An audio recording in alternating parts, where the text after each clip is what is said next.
Denver Broncos Mile High View, no commercials, no bullshit. So I'm sitting here with Colby. We're talking about the Mile High View being the negative channel. But Colby, had this channel existed during the Pat Bowlen era, this would be a completely different channel, wouldn't it? Yep. We'd have a lot more subscribers. So I want to make this point clear to a lot of people. We're not here to make cat videos. And what I mean by that is we're not here to make warm and fuzzy videos to make you feel good.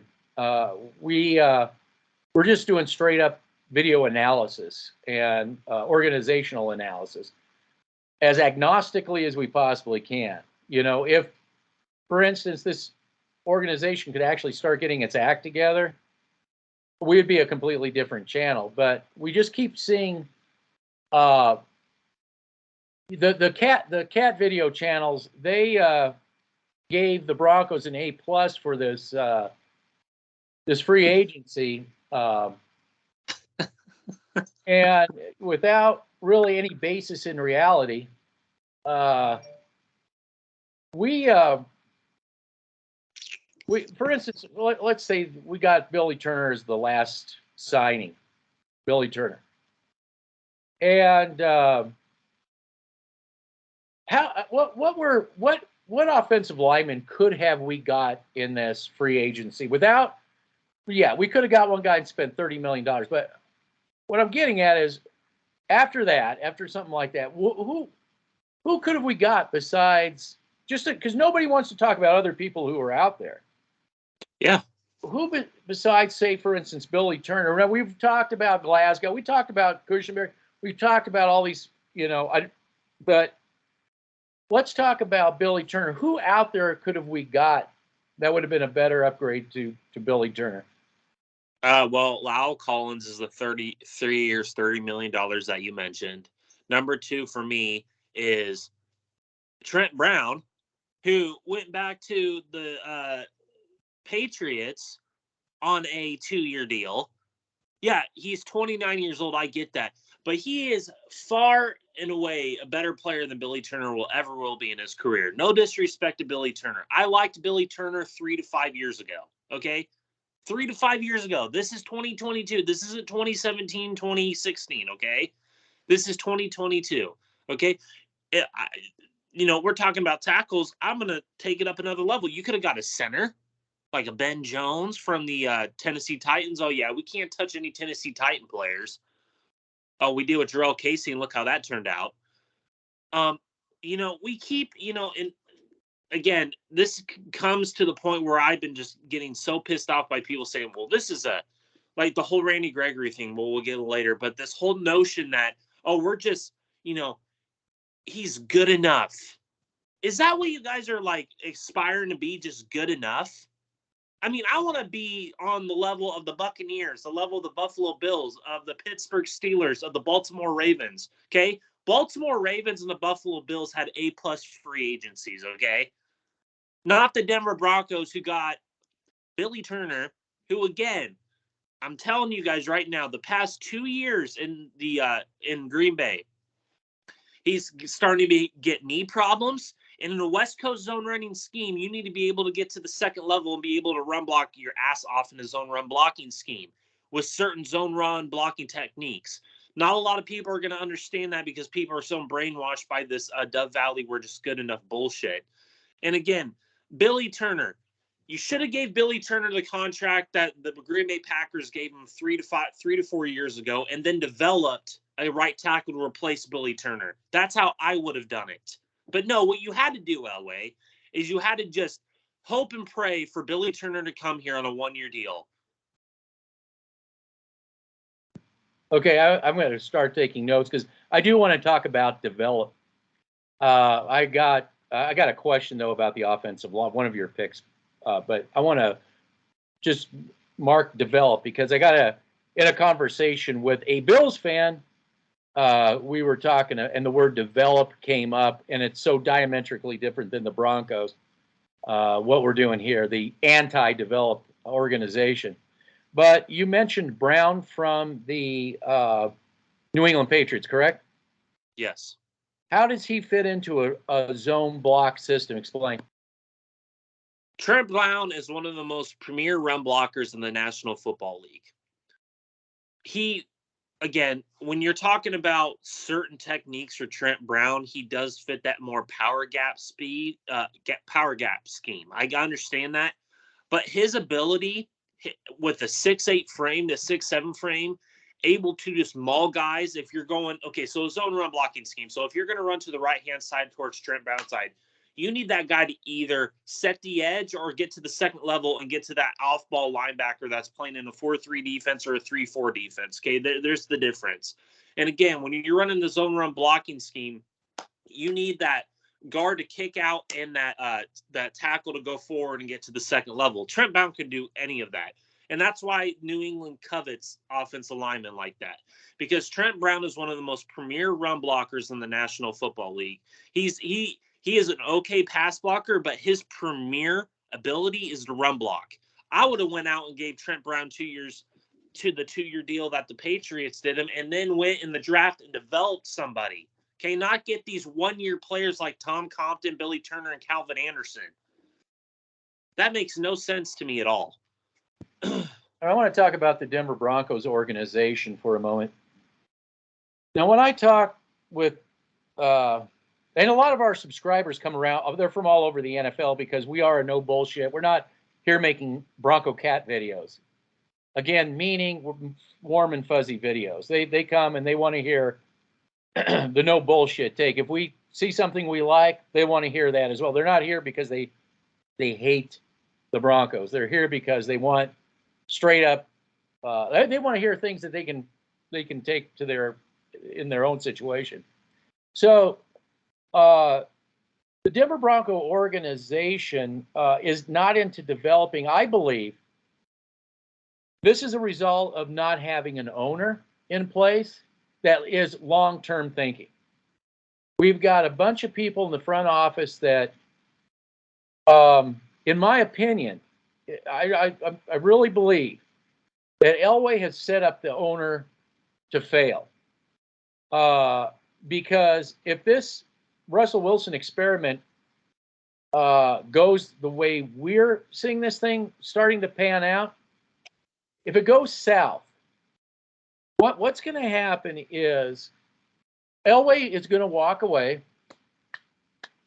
and leave this mess to an owner where, all these cat video watching fans are going to be, they'll say, we're going to blame the new owner. They're going to blame George Payton. And we kind of blame George Payton to a degree too, but kind of in a different avenue of blame. Is he signed up to be a yes man? Just like Vic Fangio. Same thing with Vic Fangio. So Elway walks away. The new owner now has to deal with this mess. And the bottom line is the new ownership will most likely have to just shit can everything. And they definitely the front office. If this thing goes south, Elway absolutely. I guess if this thing doesn't go south, he's thinking, "Wow, look what I did." But if it goes south, he can just walk away and I don't exist. Although I'm going to make video of him in that meeting with Wilson and just loop it. But it's just it just has the potential to becoming a big mess for an owner to have to come in and deal with. With the speaking of the ownership, with the Kaiser situation, this is getting kind of frustrating because this franchise needs an owner. It needs an owner, something fierce. The right owner too. I just hope we don't get Elway 2.0 that we can't get rid of. So I just wanted to start off by saying that I'm just looking in the future, and I'm a bit concerned. You're going to see a fan base going after the new owner when this thing holds. And Russell Wilson, him and the new owner didn't like each other. And no, it's going to be I just don't see Russell Wilson in a good situation, I guess, is what I'm saying. This is I'm talking to everybody around the league, talking to everybody, all these different fans. Nobody takes this organization for real. Nobody does. Everybody sees it for what it is, except for these feel-good Bronco fans, who don't want to hold anybody accountable, who think that Cushenberry, for instance, is your end-all, be-all center. And I wrote on a message where I said, look, if I was the guy who claims not to exist, but yet has an office at Death Valley, one of my number one goals long ago would to be a rock solid pick at center, to put a rock solid player in front of my quarterback so he could make those crucial throws without worrying about being pushed, having the center pushed in his face like we've seen so many times with Cushenberry. See, this is what I don't understand, why the cat video people, the people that want warm and fuzzy, don't want the best they can get and not settle for good enough. I don't understand that. Go ahead. Well, you hit the nail on the head with the just good enough bullshit, because I'm sick and tired of explaining to people why, for instance, Randy Gregory doesn't fit a 3-4 outside linebacker role. I mean, are you guys okay? Can I just go ahead? Go ahead. No, you're going to say something. No, I haven't had anybody explain to me. It's just all I get is these ridiculous, mind-numbingly stupid comments. What I'm trying to get, Colin, Mr. Okay, you're the so-called expert because you have a paid-for show, right? That means you're an expert because you get a paid-for show, I guess. Or sports talk radio, or the Bubble, or any of these feel-good platforms. I just want one person to explain to me, and they haven't yet, why anybody with this 3-4. Unless, and I have to come up with this on my own because nobody wants to explain it. The Broncos are, even though their staff are all 3-4 defensive staff members on coaching, they've got this idea because maybe they brought Capers in as a mentor for the 4-3 system, that they got this idea. I'm just totally confused as why you would, first of all, it's just a fundamental question that's not answered. You got 3-4 coaching. You've got 3-4 player personnel. Why would you go ahead and spend so much money, not only just on a 4-3 player? I mean, no, it's bigger than that. On a guy who really is a specialized player in that system. So it's even more drilled down. It makes no sense whatsoever, and I can't get one person to answer that question. Well, we just listen to the experts. We just listen to the experts. Shut the fuck up with that crap. Wait a second. You told me there's experts outside of the feel-good crowd that are saying, whoa, what the hell's going on here? It doesn't make sense. For Gregory. I mean, we overpaid for Gregory, okay, ladies and gentlemen? Get that through your heads. Oh, well, 2 years, $28 million. I don't need to be an expert to go online and look at the fucking contract. Okay? It's on the internet here. Okay? It's incentives and bonuses that you people aren't looking at. That's where I'm looking at it here. If he goes out and balls out, good for him. But in terms of the guaranteed money you're giving him, none of you people were even talking about Randy Gregory. All you guys are talking about was Chandler Jones and Von Miller. And then all of a sudden we signed Randy Gregory. You think he's the best outside linebacker in the National Football League. Like, you guys are mind-numbing idiots, in my opinion. You guys don't look at the cold hard facts. He's a 4-3, 5-tech defensive end, not a 3-4 outside linebacker. And to go off of your point here, it's not just we have these 3-4 coaching. We have the 3-4 player personnel. We can't even run a 4-3 defense because we don't have the off-ball linebackers, number one. We don't have the safeties that can play that system. We don't have the defensive line to apply that system that helped out Randy Gregory in Dallas. Go ahead. Okay. Again, the overpaying is one aspect of this. I'm still trying to wrap my head around the signing. You mean, you just said who was the guy that they just can't get enough of? Who was it? Chandler Jones. Chandler Jones. Okay, that makes a hell of a lot more sense if that's who He's you a wanted. linebacker. Chandler Jones made a hell of a lot more sense if that's what you wanted to do. Get your edge guy, and then like a rabbit coming out of a hat. Nothing up with sleeve. Presto! Here comes this guy. Oh my God! Yes, we've been. You didn't even know who this guy was until that they signed. Then all of a sudden, what I think happened is the bots came out first. I think the Broncos do have bots. I think they go and they start messaging and commenting and, oh my God, it's great. And then because these other people don't have a brain in their two brain cells to rub together, they just follow in line. Oh yeah, that's good. Whoa, wait a minute. There's got to be. I mean, everybody around the league scratching their head on this one because they know that the Broncos have been a 3-4 even back with Wade Phillips going that far back. The way I see it, and bringing in Dom Capers, I see a bigger thing going on. I see them wanting to do that 1990s mesh. We'll run a 4-3 in certain situations. I mean, that's what it seems to me that failed. Everybody knew it failed, and that's why you either got 4-3 or 3-4. Here we go again. It's just like this organization has to get cleaned up. What's funny is that everybody said the same thing to us last year. Oh my God, they're going to the playoffs. Now you got Wilson. Now they're like, they're so drunk on this idea that they're. Oh, did you see the power rankings come out? Did you see? I don't need to see the power rankings come out. I'm looking at player personnel versus player personnel. I'm looking at organizations versus organizations. I mean, any bunch of feel good. I mean, I don't know. If I was, here's this way I see it. This is the way I see it. If the Chargers and the Raiders are looking at the Broncos leapfrogging them, there's material right there and motivation. Okay.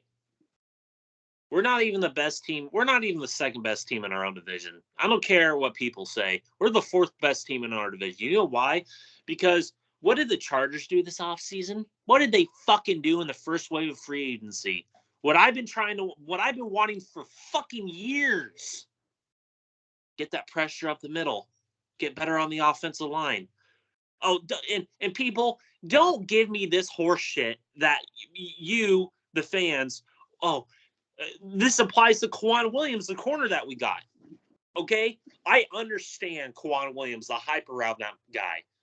But Bryce Callahan is a better fucking player than Quan Williams. So basically what you did, we just got another good enough fucking player. That is the sentiment I get from every commenter and every fan I listen to and every one of these bubble idiots that I listen to. Oh, he's good enough. On Pro Football Focus, he had a 75.5.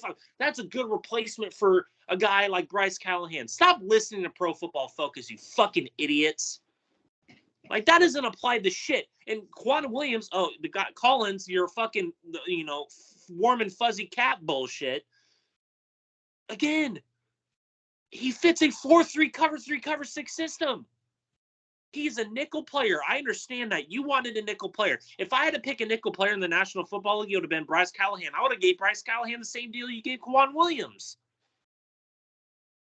It's just the good enough bullshit I've been hearing for 7 years. Good enough. Oh, Russell Wilson. So Russell Wilson's going to play special teams? So Russell Wilson's going to play the defensive line? Oh, my God, Russell Wilson's going to play the offensive line too, right?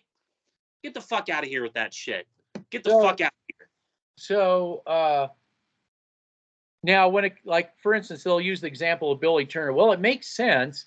They got Billy Turner because, hold on a second. Hold on a second. So they say it makes sense that they got Billy Turner because he was in a similar system. Then why doesn't it make sense to sign Bryce Callahan? Why can't we use that logic to sign Bryce Callahan if it fits the system?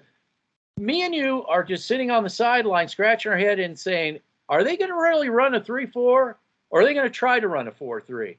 You don't know. I don't know what these people are thinking. It's very disturbing. to see what's going on. And this is why they don't get an A+ grade. Is like what we're saying, the good enough. They get a GE grade, a good enough grade. They're rated GE, good enough. And we've seen their good enough philosophy for 7 years backfire in their face all the time. This time, what I see is them getting Wilson killed. I see Wilson being yet another quarterback that this organization buries. I want to talk about the Buffalo Bills and the Los Angeles Rams. Why don't you just be a Rams and the Bills fan? No. We have to take a look at successful organizations. Okay, that's what we do here. It's not about being fans of the Buffalo Bills. It's not about being fans of the Rams. What we are fans of is successful football. Okay, no matter who does it. We're fans of analyzing that and taking a look. Talking with Buffalo, with the Buffalo people, this is their philosophy. Take a look at the Broncos. Buffalo feels confident that their coaching staff, they can peel off coaches and plug them in like plug and play, because their core system has been around. It's well established. Broncos, on the other hand, just keep going through coaches and systems, and it's like it's all spaghetti against the wall. You are not going to be a winning organization that way. Not until that front office gets cleaned out, because that front office, it's all about their legacy of the moment. Oh, we don't have time to be developing. We don't have time to be doing what these successful organizations do, because we need to get this done right now. And that's just not going to work. It's not.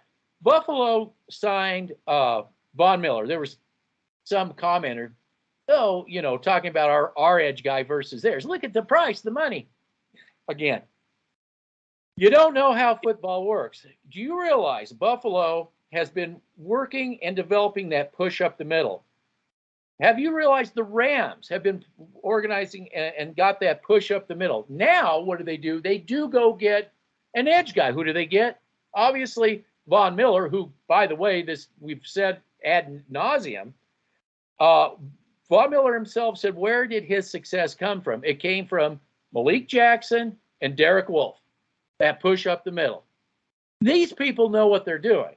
Broncos, well, like I said, I am extremely, extremely skeptical.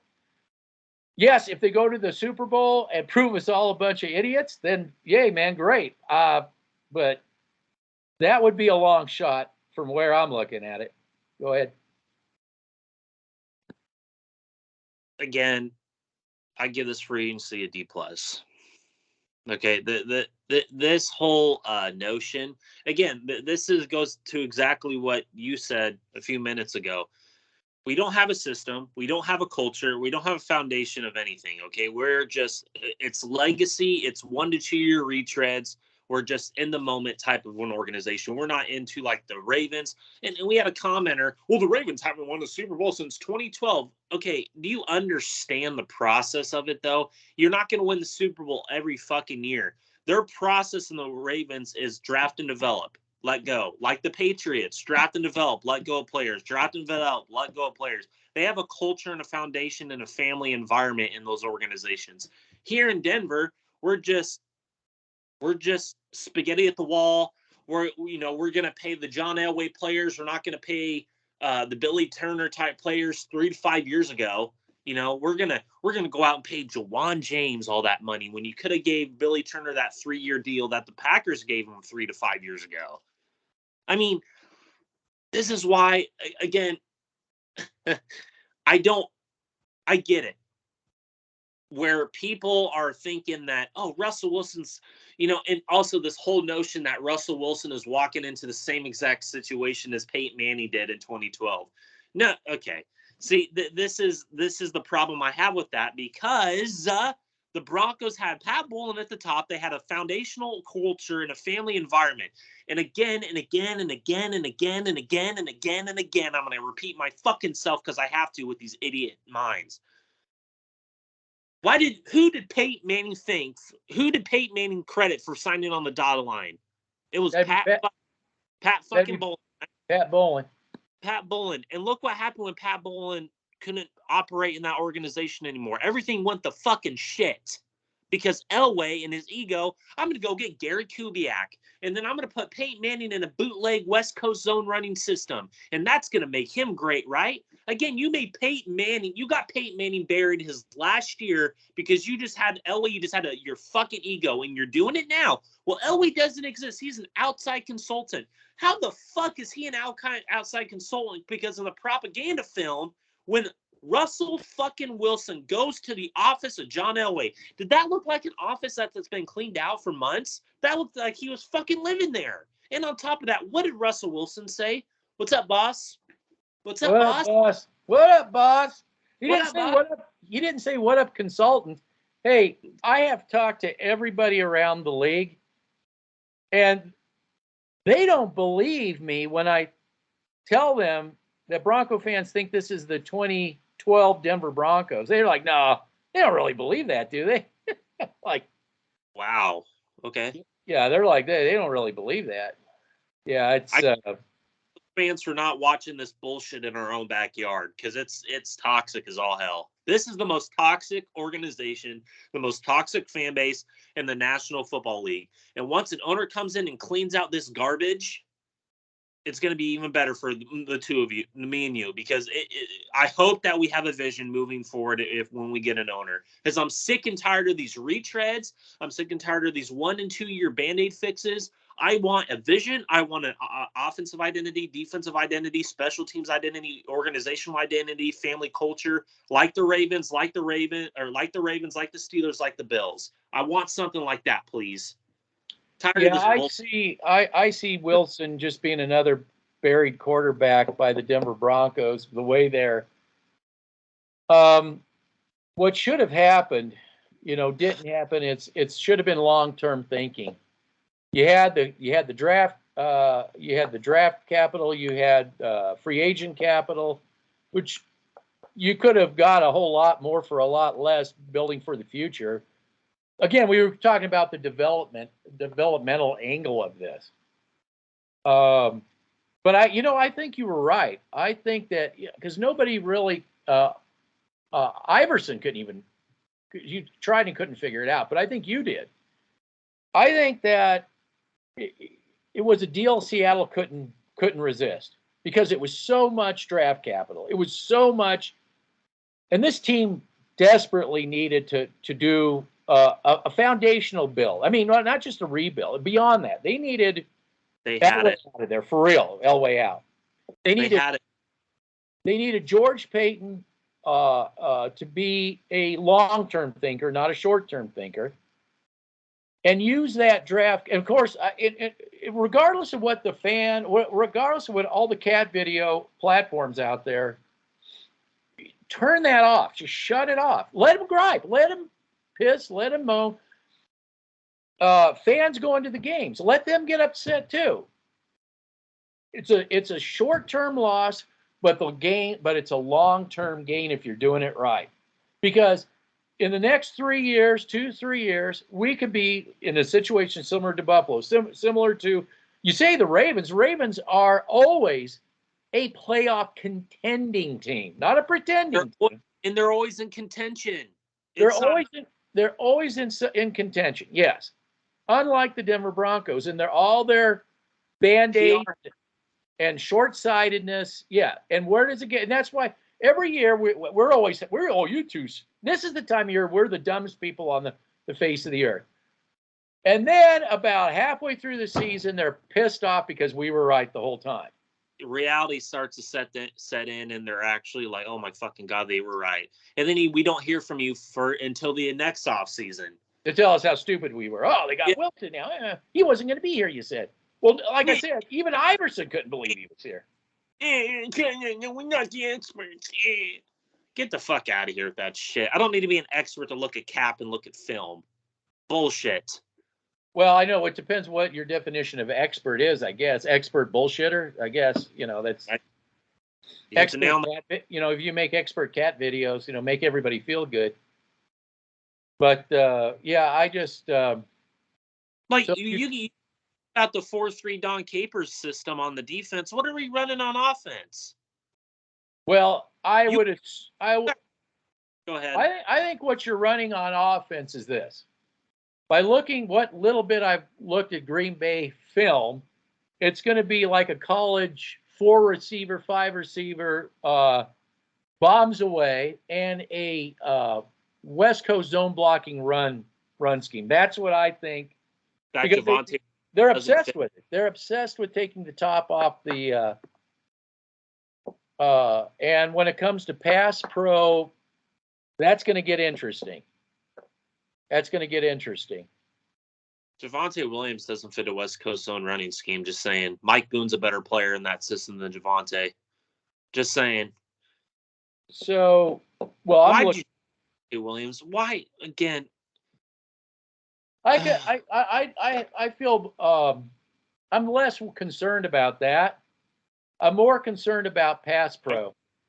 Okay, well, you're less concerned about the running game. You got rid of the coach that developed Javonte, and then you brought it. Oh, I know, but if they get lucky, Javonte Williams can we're hoping can bridge that gap. Could possibly bridge that gap. So we're hitching our bandwagon on just hoping we're lucky when I can clearly see. No, that's what I'm saying. I'm saying that what I'm saying is I could see Williams faring out fine.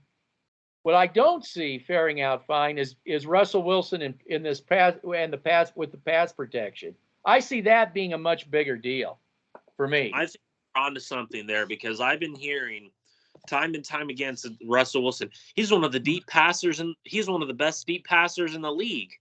You know, he's going to help take out the top off that defense. Okay. Wait, hold on. Who was the one person, lone man, saying the reason why they brought in, not because they were running the West Coast system. I said they brought in Russell Wilson for one reason and one reason only, to go 20-plus yards. I said day one. Well, They said it over and over and over again.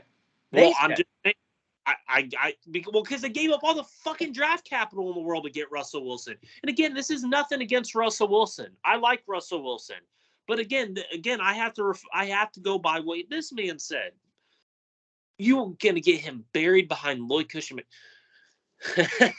This offensive line is going to be atrocious. You really think Calvin Anderson, who's a better left tackle than a right tackle, is going to start? You start Calvin Anderson at right tackle. That right side is going to. People are going to eat. You don't think the Chargers and the Raiders are going to be like, oh my God, Calvin Anderson, Khalil Mack over there and get 5 sacks, guaranteed. Oh, the Chargers are just the paper team. They're not anymore. They're not anymore. They used to be. They're not anymore. Well, the problem is that these cat video watching Bronco fans, they do not want to look and do a deep dive into what the other teams are doing. And we were the lone voice said, watch out for the Raiders, when everybody said, oh, they're the Raiders. And we said, well, player personnel-wise, we see this being a very difficult game. And it turned out that the Broncos got blown out because guess what? Their players, Denver Broncos, are listening to the horse shit PR, and they ended up getting blown out.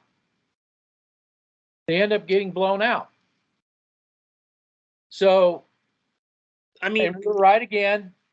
Crickets, where were you? Crickets, when we're told how stupid we are, and then, Do you guys understand the different blocking techniques and like what they use and stuff?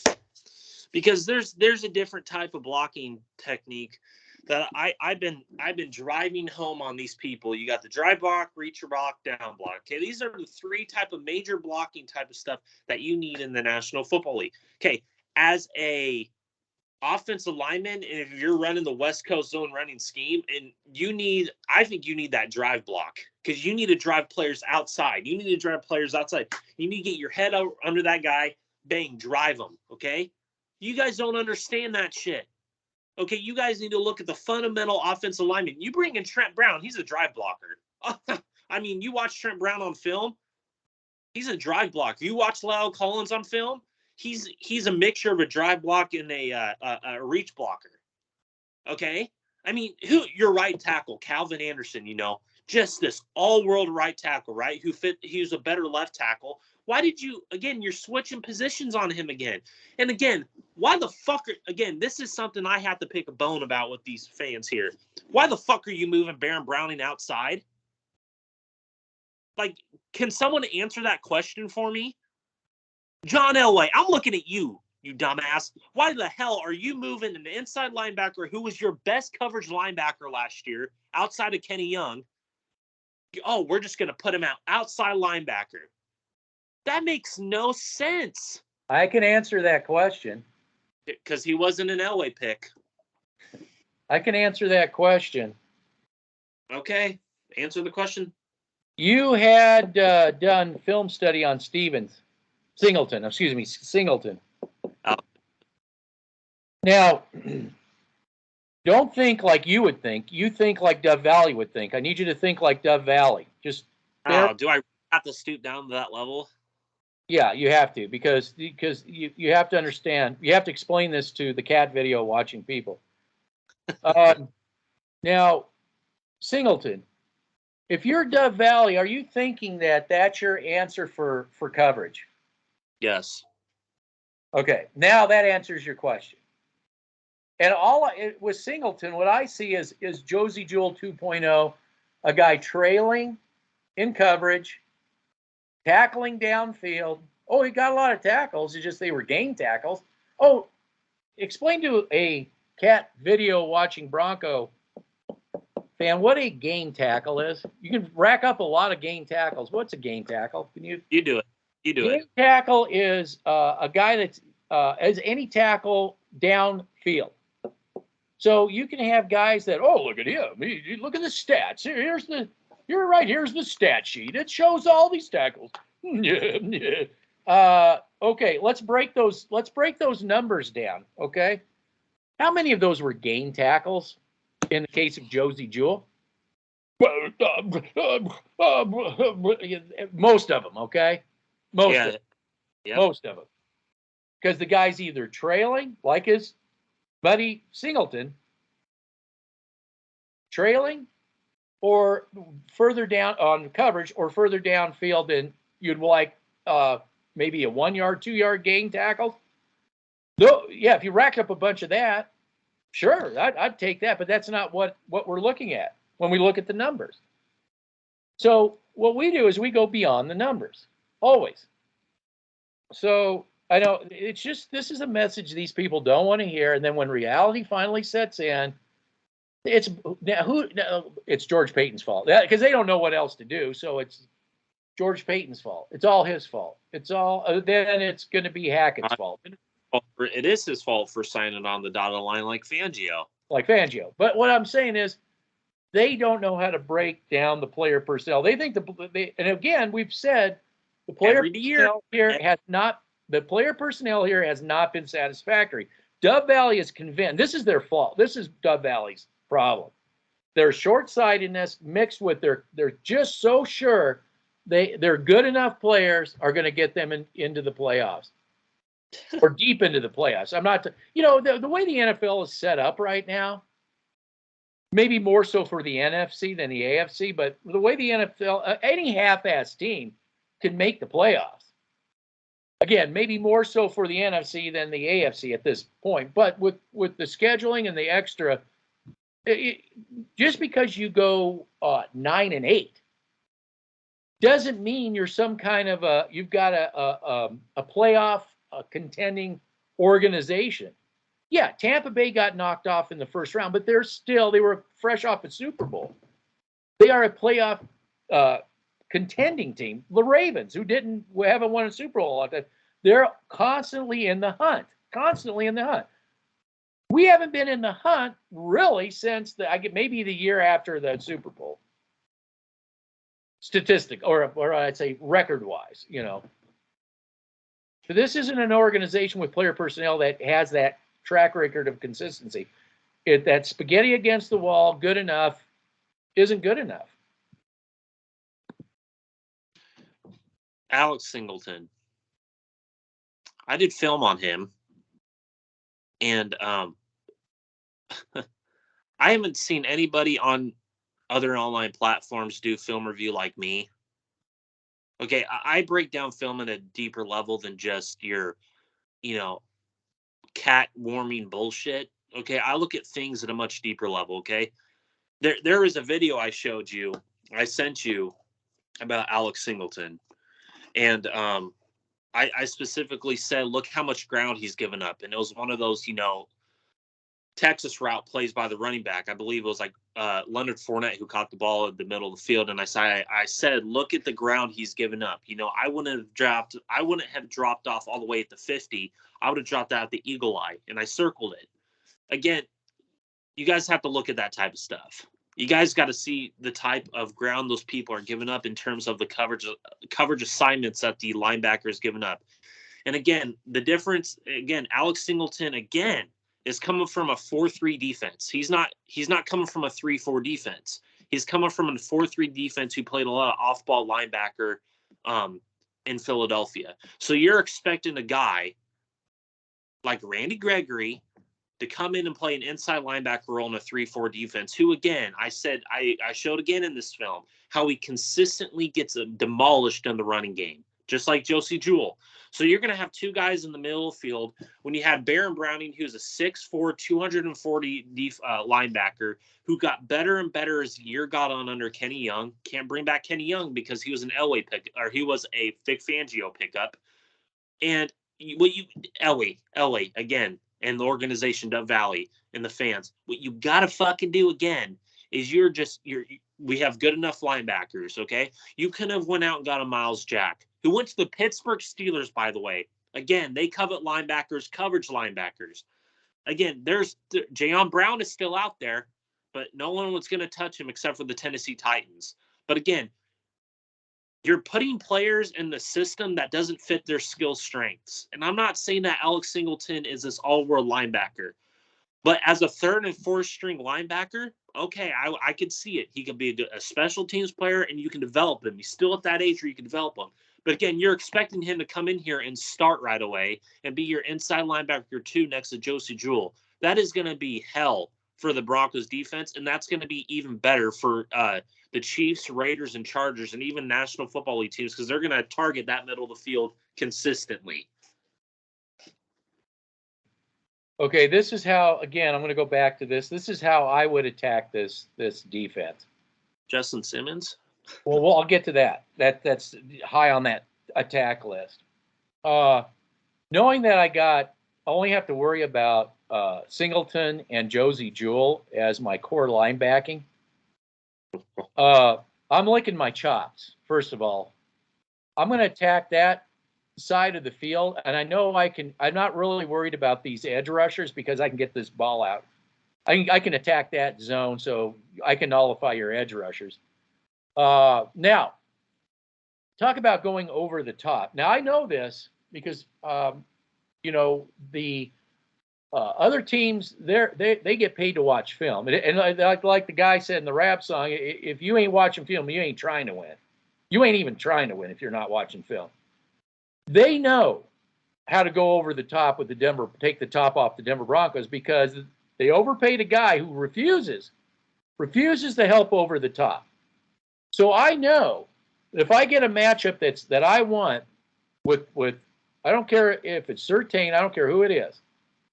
If I get the desired and I see that he's got him beat, I know Justin Simmons is not going to help over the top. And I don't even know what you'll have to talk about this other safety that they've picked up.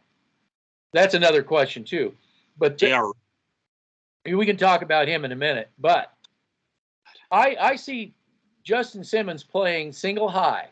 I'm like, man, this is too easy. This is way too easy. And we see what happened with the Ravens. We see what happened with the Raiders. We'll see this with the Chargers. We'll see this with the Chargers. And we'll see this with the Chiefs. It's just going to be too easy for them. Go ahead. Tell us about the new safety that the Broncos have picked up. Well, I just want to go off the point that you brought up when it comes to this is going to be easy for teams. You know what I would do? Run right up the middle. Because I know for a damn fact, I would run away from DJ Jones. Number one, I think DJ Jones is a hell of a player. I'd run right at Draymond Jones' side and where Joseph Jewell and Alex Singleton are, right up that alley. Because I know as an edge player, they ain't going to be able to do shit. And then when I'm able to bring those safeties down, and there's a single high safety in Justin Simmons, boop, over the top, which we saw consistently over the past year. Nobody wanted to talk about that. Nope. We just say Justin Simmons. No, if we just say Justin Simmons enough. Yeah. Again, the people that say, we were the only people, they don't want to look at that. Okay. They don't want to say that Justin Simmons isn't a top 5 safety. I said even before the contract, he wasn't a top 5 safety. I had to get you to look at film on this guy. And you're like, oh my God, he just sucks. Yeah. And what did the Ravens do again? They went out and actually paid for a guy that is actually a way better player than Justin Simmons and Marcus Williams. The guy I wanted. You had to pay all the money in the world. Now you can't get. His dead cap for this year is $28 million. Justin Simmons. His dead cap for this year is $28 million. Thank you, Elway. God, he's got to go. Elway's got to go. Yeah. So tell me about the safety they did sign. I want to talk. Wait a second. I just want to time out a second. Yep. 2 years ago, I brought up the safeties for the Bengals, right? 2 seasons ago. Who came up big against Kansas City that launched that? It wasn't Joe Burrow. Who came up big against Kansas City in that AFC Championship game? The safeties in their coverage and their ability to make up. Their ability to make up ground. And Justin Simmons can't do that. He can't. Yeah, we do have some people that have followed us and said, man, you guys have been spot on with this stuff. It's just too bad you guys couldn't. I know our team would be so diametrically different. Tell us now, I didn't mean to interrupt. Tell us about the safety the Broncos picked, just good enough safety the Broncos picked up. Okay, so they got J.R. Reed from the New York Giants. J.R. Reed is going to be a camp casualty, a camp cut. I don't see him making this roster. I probably see him making the practice squad. I don't see him making anything else. Again, J.R. Reed is a guy that he's just a player. He's just there. I don't see anything special out of J.R. Reed. I don't see anything that what he can do on this team that can make a difference. I just don't see anything with him. So are they going to sign Jackson again? No, I don't think they will. Who's going to be the safety? Chad Stearns and Justin Simmons, probably. Oh, Stearns. Oh, but again, he's right next to Justin Simmons, just an FYI, and he's getting development under that. He's getting developed under Justin Simmons. Just saying. I'm sorry. I was gonna say something that was just I hate this. I hate this fucking shit. I hate it. Well, Stearns is the better player. I know, but again, he's still a young player. He still needs development. He still needs to get better. So you're gonna take advice from Justin fucking Simmons? Yeah. When you take advice from Kareem Jackson? Because I guarantee you Chad Stearns took advice from Kareem Jackson more than Justin Simmons. I guarantee you. Well, I would rather have Stearns as a free safety than a strong safety. They're going to put him out of position and put him at strong. I know. Again. Yep. Yep. That's what they're going to do. I'm telling you, this defense is just a disaster. If you were the only way you could get, if you were going to bring any Broncos onto your team, you'd really have to deep dive film, go back, and because everybody's out of position for this. This organization is just it's a train wreck.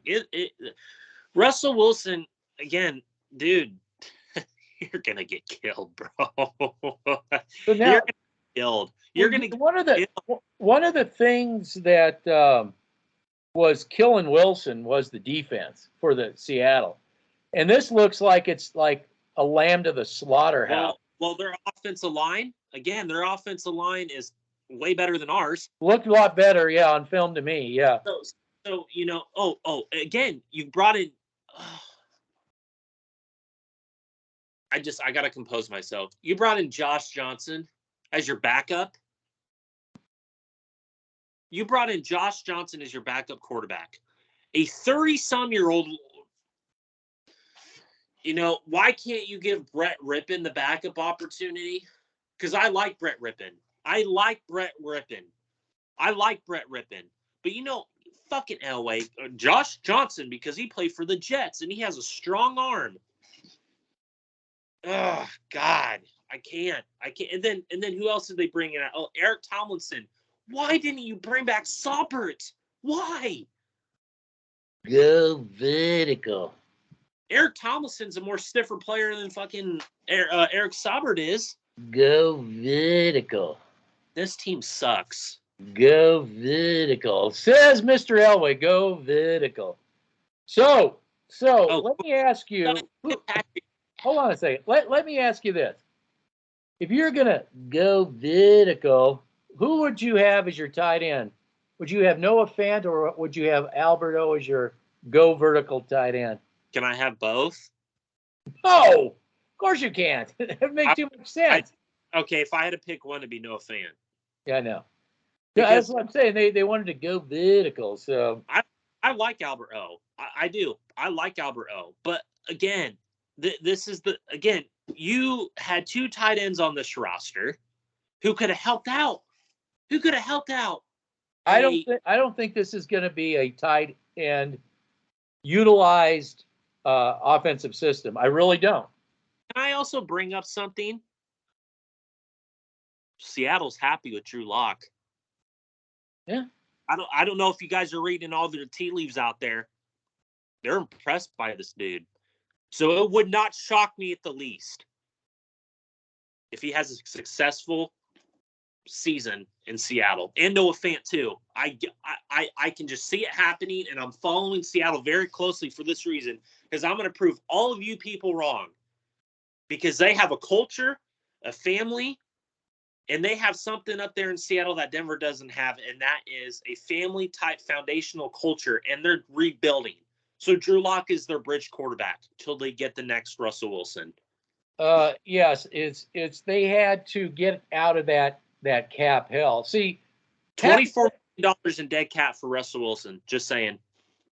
This is where Russell Wilson could have been good in this organization, is if we had a Buffalo Bill, Rams, Ravens. I mean, if we had a core foundation here that had been established, and we truly just needed, our bridge quarterback got us so far, like Alex Smith, and we truly just needed somebody like Russell Wilson. We truly needed, he was the last piece. Then it would have made sense. But I want to talk about Seattle. What they're doing makes sense. They were just kind of spinning, and Russell Wilson, the wheels were just kind of spinning. So it was mutually agreed. It was mutually agreed for 2 years. It may be just the same thing. So it was mutually agreed. So spend 2 years on a team that after that, your 2 years are up, you can decide where you want to go. On the meanwhile, with Seattle, look, we got, I think they got a good deal with Drew Lock, because they got a guy with the NFL experience and a guy that really fits that system. Number one, really fits that system. Really, for the Seattle Seahawks, they really can care a little bit less, have a little less concern with quarterback position, and they can start focusing on the needs they couldn't get done. So yes, I think Locke got the good deal. Locke really got the better of the deal. Yep.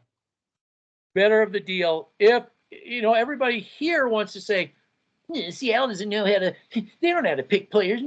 They got a 70-year-old guy. He's their coach. They don't know. It's just like, I mean, to be honest, I see a core better team, but where they really need to get their shit together is on defense. Well, let me just say this. You were, again, as an NFL head coach, as an NFL GM, you were so hand-tied with that Russell Wilson contract, your defense suffered because of it. And what are we seeing now with Kansas City? They're starting to lose players. that was a huge mistake on their part. Oh, you give that $500 million contract? Dude, that's ridiculous. $500 million. $500 million. $500 million. Yep. And I told you that while Mahomes is a decent quarterback, I'm telling you, it was Tyreek Hill, in my opinion. And again, they're the tight end to a certain degree. Travis also, Kelce. kind of as a icing on top or cherry on top. But he's starting to regress too in his play. He's starting to get up there. So Tyreek Hill was just a receiver you didn't see. So, I mean, I would watch, because I watch film, I'd watch Kansas City time and time again, where Mahomes didn't lead the Tyreek Hill. I mean, it was Tyreek. It was having an offensive line that gave Mahomes the time to see a Tyreek Hill doing this all the time. How many times have you seen Tyreek Hill doing this? Time and time again. And it looked like college football out there. And again, there will never be another Tyreek Hill. Tyreek Hill is a rare player because he has that guy. It's almost like he couldn't help but get open. You know. By the way, are you seeing what Miami's doing? They're starting to get it. They brought in again. I love this. They brought in the offense coordinator from the San Francisco 49ers, and he brought a lot of their coaches over down there. So they have an identity now. They're bringing in that San Francisco 49ers culture. Well, your detractors would tell you that by hiring Hackett, you've got the Green Bay culture is now down here. Okay, so the Green Bay culture is now down here. Okay, so if you're going to tell me that, then Nathaniel Hackett didn't call plays in Green Bay. It was all Matt LaFleur. Okay, and that's something I have to say there. It wasn't Nathaniel Hackett that was calling plays. The only time he's ever called plays was in Jacksonville and Buffalo. Okay? Those are the only two places he's ever called plays. He might have had some influence in Green Bay, but again, they're bringing in the Nathaniel Hackett, the Green Bay system. Are you sure? Are you sure they're bringing in the Green Bay system? Yeah, the offensive coordinator was a tight ends coach. How about this? Are you bringing in the old Jacksonville Jaguar system? I think you're still running that Elway system. Vertical, go vertical. John Elway Davis. You know why? I would give Nathaniel Hackett more credit if Elway wasn't in the building. I would be like, okay, you know what? That's the problem. But Nathaniel Hackett's coming in a situation where Elway ain't going to put up with this fucking West Coast. He wants to go vertical. He wants to be like the Chiefs. He wants to get these receivers the ball, all the money he paid for those receivers. Receivers. He wants to be like Green Bay with Aaron Rodgers, two receivers on each side, going vertical. Oh, and by the way, Jerry Jeudy.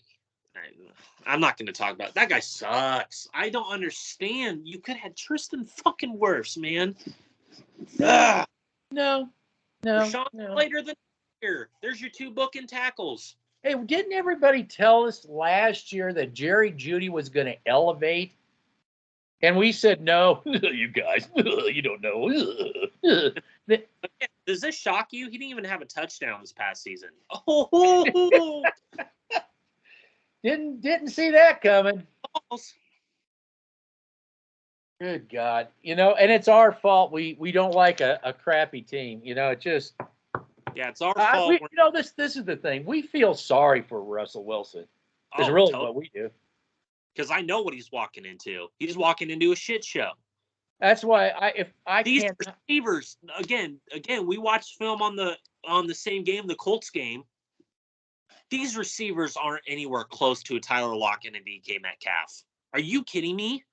Yeah, I can't see. Oh my God! It would seem it would define. Well, I don't. I would really define logic.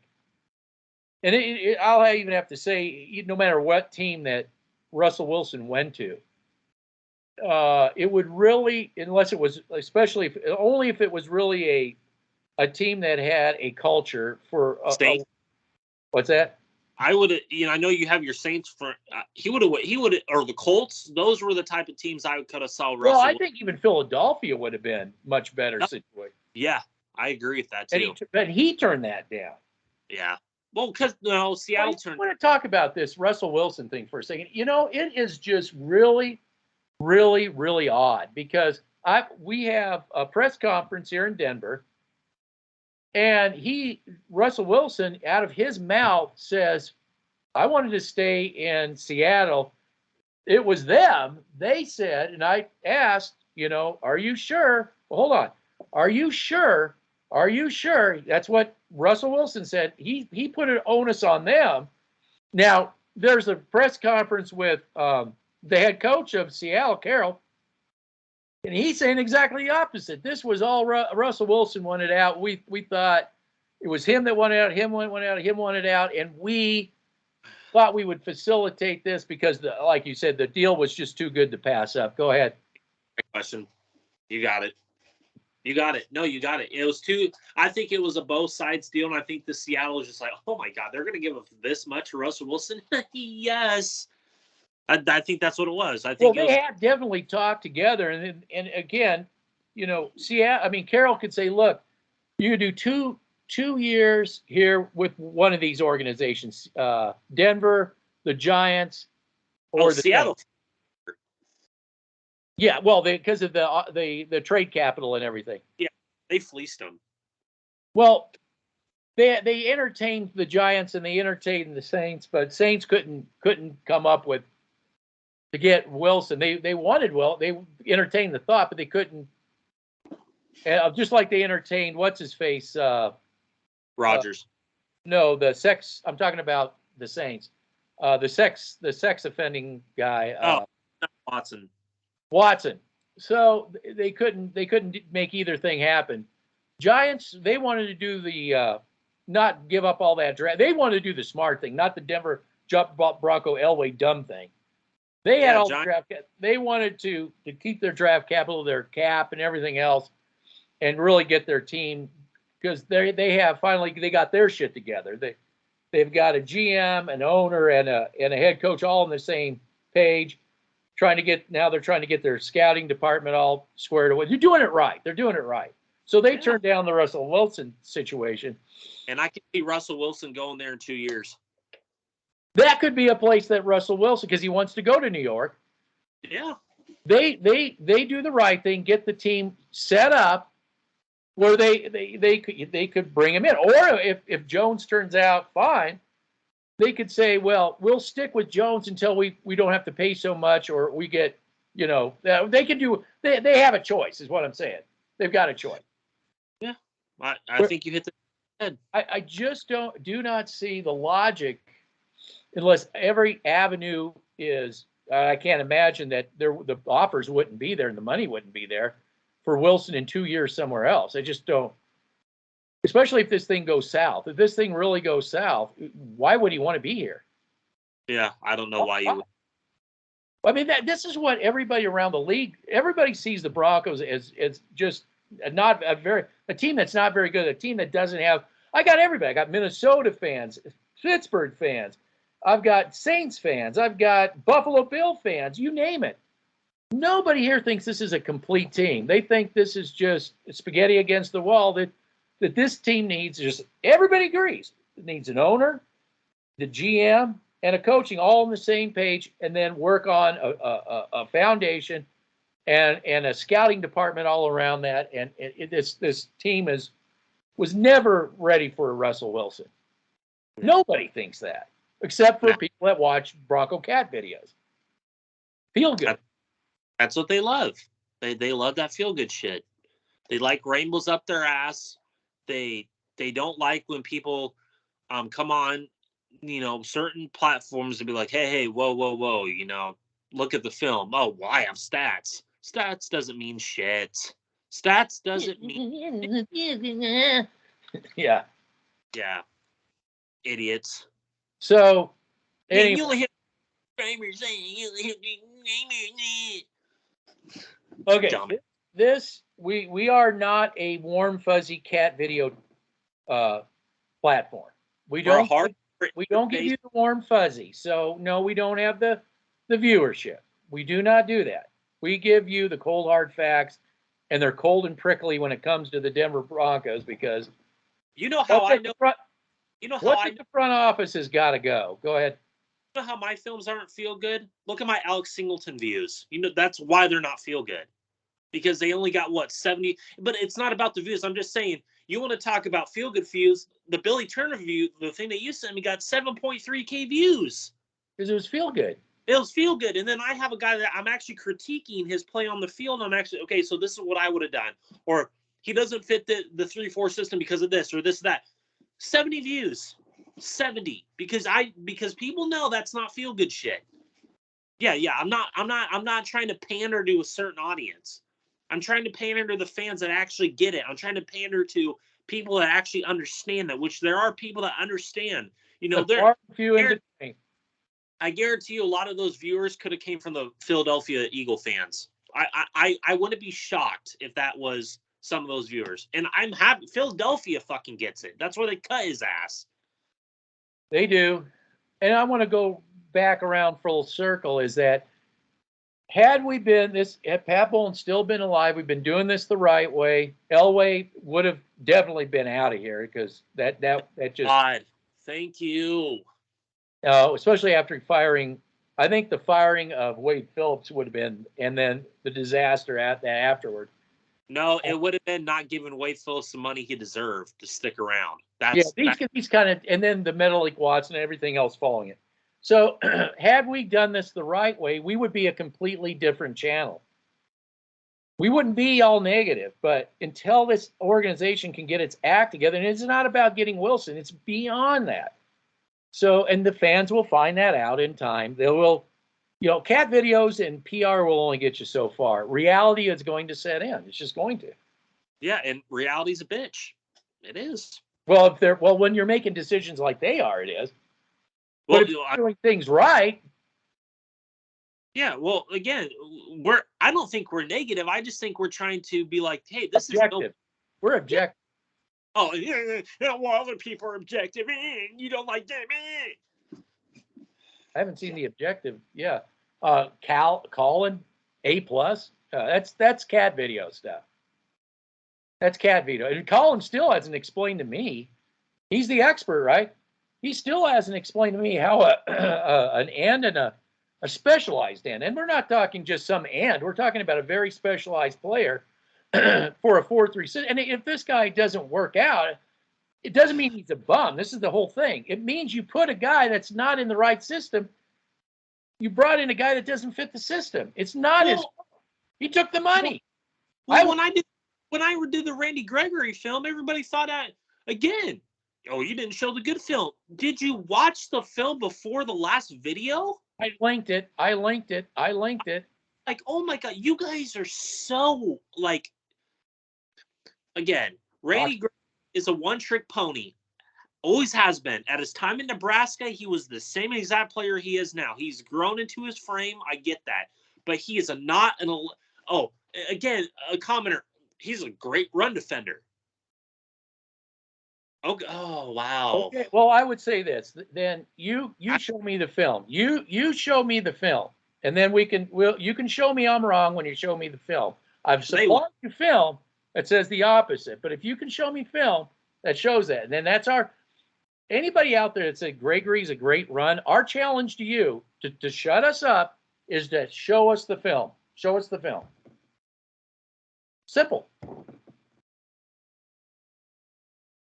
I agree. I'm done talking about Randy Gregory. It's just nothing's going to change. They're still going to cheerlead this. Oh, they'll attack him when they find out what we're saying. They'll attack him. Hey, I don't want anybody attacking Gregory when the truth comes. No. I'm going to hold them accountable. I'm going to say, you people who cheerlead this whole thing because it's a cat video to you, warm and fuzzy. You brought him in. You paid him all this money. Don't blame him when he wasn't fitting this system.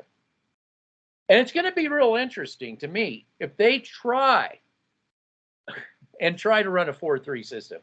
Well, I'm waiting for that. Well, the experts out there saying that he's had a great career in Dallas. Okay, he's had one good year, and that's this past year when he had all the pieces around him to make him better. Now he's coming to a team who doesn't run a 4-3 defense, who has 3-4 player personnel, and again, he doesn't have Micah Parsons. He doesn't have DeMarco. He doesn't have a DeMarco Lawrence on the opposite end. He has a Bradley Chubb.